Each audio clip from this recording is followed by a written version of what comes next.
freight forwarder?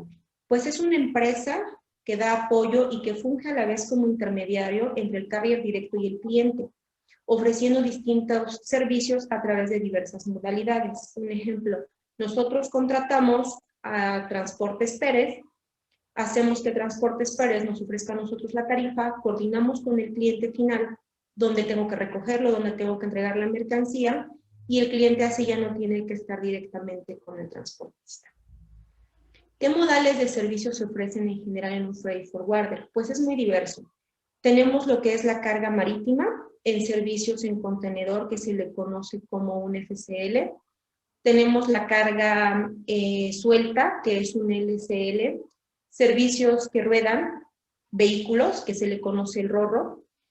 Carga suelta, que es el breakbulk, y carga especial, que tiene sobredimensión, ¿no? Materiales de construcción en general. Todo lo que tiene que ver con servicios aéreos, ya sean desde pequeños paquetes hasta diferentes commodities más grandes.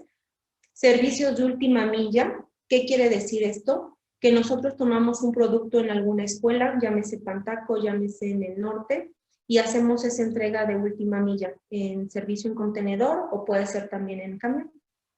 Ofrecemos también la parte del almacenaje, la distribución, inventarios, el servicio terrestre, ya sea servicios domésticos, como son un Monterrey-Puebla, un Ciudad de México-Altamira, o pueden ser también servicios internacionales con Estados Unidos, ¿no? California-México, Minnesota en general.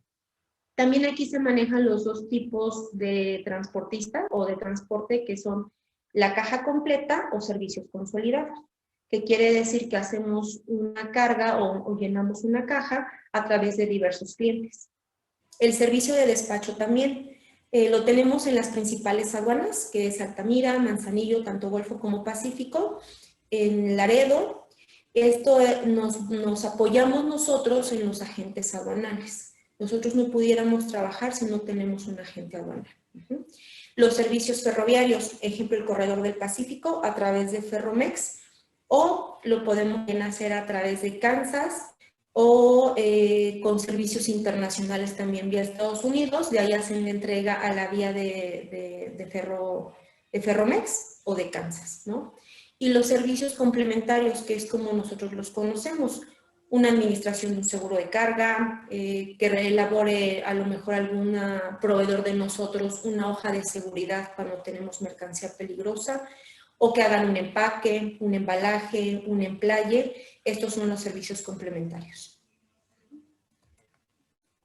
¿Qué tipo de mercancía en general transportamos? Pues transportamos toda clase de mercancía que nos permite el mercado y que nos permitan los proveedores. ¿Cuáles son nuestros proveedores? Líneas navieras, líneas aéreas, los transportistas terrestres directos, en general almacenes. Y en este caso, pues también la misma escuela, ¿no? O el servicio de ferrocarril o de tren. Se conoce como carga general a todo lo que no resulta contraproducente hacia la salud ni hacia el medio ambiente. Puede ser a lo mejor alguna tela, algunas tapas de plástico, aluminio en general, ¿no? La carga peligrosa, porque es carga peligrosa, porque cuando tiene alguna afectación al medio ambiente y ya tiene alguna clasificación, hay 9 clasificaciones, ahí es cuando se tiene que identificar a qué corresponde, si es un radioactivo, si es un explosivo, algún químico, algún gas, y este es el manejo correcto que se le tiene que dar en base a identificar qué tipo de producto peligroso es. La carga refrigerada o con control de temperatura o congelada también, ¿no? Principales productos que se mueven en esta modalidad: alimentos, productos farmacéuticos, algunos químicos, verduras, carnes, que no pueden aguantar la temperatura de alta mar arriba de los 40-50 grados centígrados, y lo mismo sucede en los aviones. La carga con sobredimensión. ¿Esto qué quiere decir? Por ejemplo, si vamos en el medio de la construcción se utiliza mucho que traen ballenas y traen diversos accesorios para hacer los puentes, o los mismos hidrocarburos, el petróleo, líquidos en general.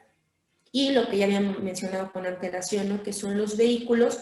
En la última imagen viene un más bien un buque RoRo, que aquí es cuando la carga sube rodando, por eso se le llama así, porque generalmente o todo lo que se transporta son vehículos en esta modalidad. Los tipos de contenedores. Los más usuales son los contenedores estándar, llámese de 20 dry cargo o de 40 dry cargo, también tenemos los 40 high. ¿Cuál es la diferencia entre estos contenedores? La medida. Uno te puede dar de largo 5,50 metros, 5,5, y el otro te puede dar hasta 11 metros. El ancho no varía, 2,35, y esto es para carga general. La carga que viene igual en refrigerada, lo que mencionábamos, productos alimenticios, químicos o de farmacia. Y el open top o el open side, ¿qué quiere decir esto? Que está abierto el contenedor por la parte de arriba o por la parte lateral. Esto es para que tengan un mejor manejo de la mercancía. En ocasiones la carga sí cabe a lo ancho, pero es muy alta. Entonces necesitan subir la carga a través de una grúa, ya sea por encima o por la lateral de la carga.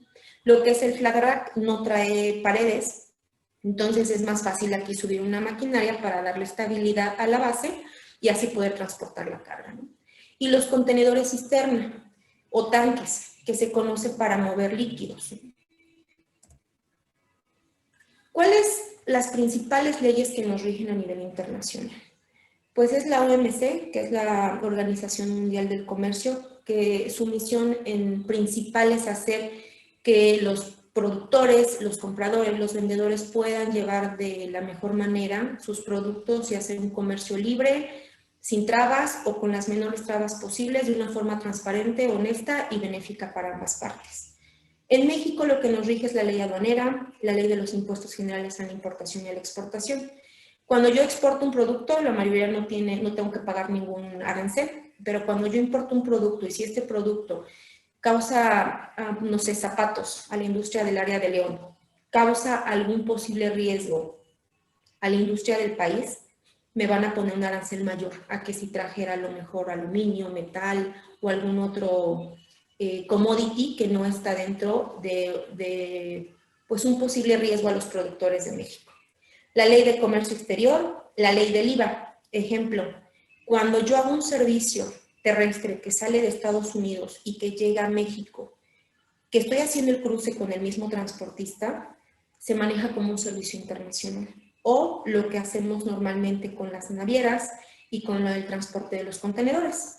Lo traigo de China, de Shanghai, se hace un despacho en Manzanillo y se termina de hacer la entrega en la Ciudad de México hasta la puerta del cliente. Eso ya cumple como un servicio internacional. Ahí yo ya no separo las partes. Ya no tendría yo que pagar IVA en México. Los servicios que se acreditan IVA o que nosotros debemos de pagar IVA son los servicios domésticos, ¿no? Los que ya mencionábamos, todo lo que sea en el territorio nacional son servicios que deben de pagar IVA. La ley de impuestos sobre la renta, la ley federal de derechos, el Código Fiscal de la Federación y la ley de navegación y comercio marítimo.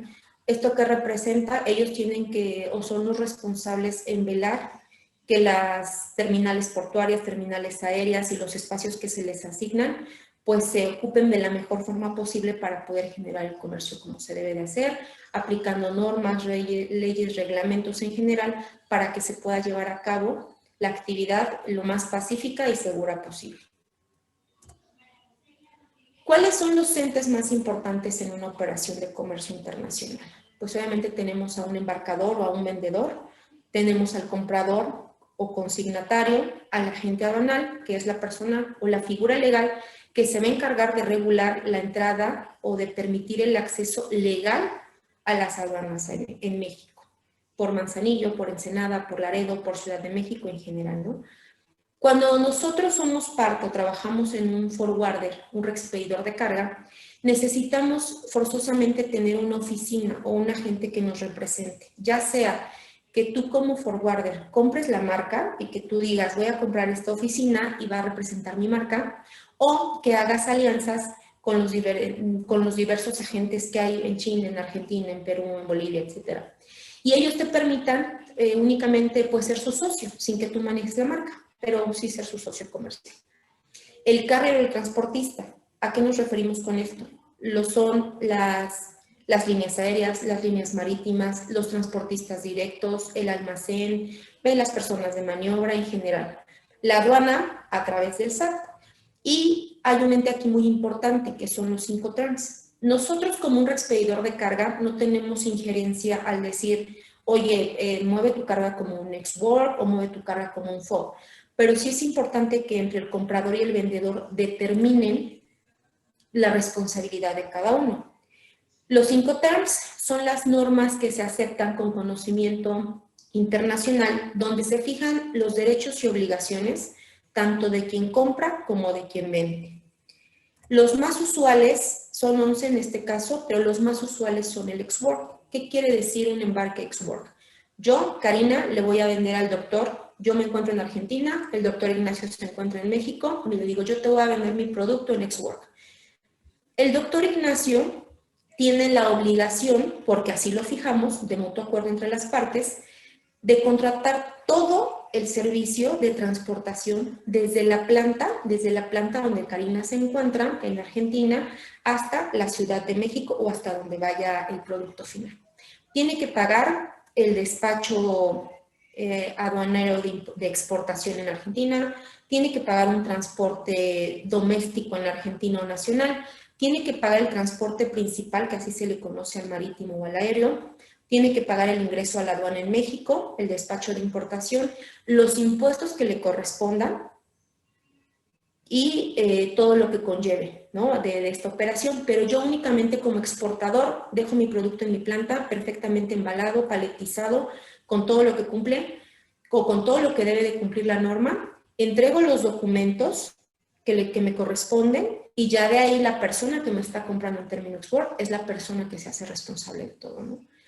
Los principales Incoterms que se usan, si es un ex-work, es un FAS. Anteriormente era DDU, luego se hizo DAP y ahorita cambió. Pero digo, esto ya esa decisión, la responsabilidad de obligación ya la eligen tanto quien compra como quien vende. ¿Cuál es la operación o cuál es el flujo de la operación a grandes rasgos que tenemos? Pues llegamos primero a donde está nuestra carga, con el cliente o con la persona más bien que nos va a vender, que es el exportador o el vendedor. De ahí el vendedor dice, bueno, vamos a tener que mover la carga, se hace un transporte por vía carretera. De ahí puede ser dos, que llega a la aduana, perdón, que llega al almacén antes de ingresar a la aduana, o que lo pueden tener almacenado para después distribución, ya sea que se vaya por avión o por barco, y en ese inter, en lo que nosotros hacemos el ingreso al puerto o al aeropuerto, se tienen que hacer el despacho de la exportación o de la importación, ¿no? Según corresponda. De ahí llega a la terminal portuaria o llega al aeropuerto, se hace un reconocimiento, se hace un despacho aduanero, se fijan los impuestos que debe de pagar, se hace una clasificación arancelaria y posterior, ya con ese despacho realizado, se envía a la planta del cliente final. ¿Cuáles son los documentos que se ocupan generalmente en las operaciones de comercio internacional?